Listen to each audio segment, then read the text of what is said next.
और हमें गुलामी की मानसिकता से मुक्त होने की आवश्यकता है।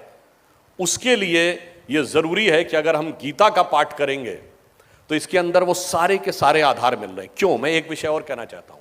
अक्सर धर्म ग्रंथ में या किसी भी धर्म में दो प्रकार की चीजें आती हैं।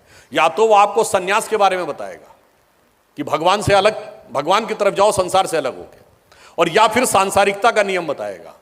मगर सिर्फ गीता में भगवान कृष्ण ही वो उपदेश देते हैं जिसे निष्काम कर्म कहते हैं, यानी संन्यस्त भाव के साथ संसार में रह के कैसे काम किया जा सकता है। मेरे विचार से दुनिया में कोई दूसरा ऐसा उदाहरण आपको नहीं मिलेगा। और हम ये भी कह सकते हैं भगवान कृष्ण इसको अपने आचरण में भी करके दिखाते हैं।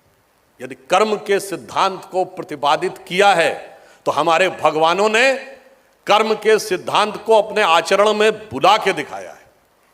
भगवान राम जब सेतु बनाने जाते हैं समुद्र के किनारे, तो समुद्र ने रास्ता छोड़ा था क्या? नहीं छोड़ा, बल्कि प्रकट होकर कहता, प्रभु ये तो आपकी दी हुई मर्यादा है, कैसे छोड़ सकते हैं? कहीं और छोड़ दिया था, आप लोग पढ़िएगा तो। मैं किसी का नाम नहीं लेना चाहता, मगर बाकी जगहों पे समुद्र ने रास्ता छोड़ा था, हमारे यहां रास्ता नहीं छोड़ते। अब आइए भगवान कृष्ण। भगवान कृष्ण को अगर आप देखें तो उनके प्राण कैसे छूटे। जो कहा जाता ना, द्वारिका में बहेलिया ने छुप कर तीर मार दिया। वो तीर क्यों लगा था? वो तीर इसलिए लगा था कि गांधारी का श्राप लगा था जब दुर्योधन की मृत्यु हुई थी। तो आप ये समझिए कि भगवान ने भी ये दिखाया कि कर्म का अच्छा प्रभाव हो या बुरा प्रभाव हो, भगवान भी उससे मुक्त नहीं है। ये हिंदू धर्म की महानता है। और इतना ही नहीं, इसका अर्थ क्या हुआ? महाभारत का अंत कहां पे होता है? महाभारत का अंत कौरवों पर पांडवों की विजय से नहीं हो रहा है, युधिष्ठिर के राज्याभिषेक पे नहीं हो रहा है, यादवी वंश के नाश पे नहीं हो रहा है, भगवान कृष्ण के शरीर त्याग से हो रहा है। वो किसके द्वारा?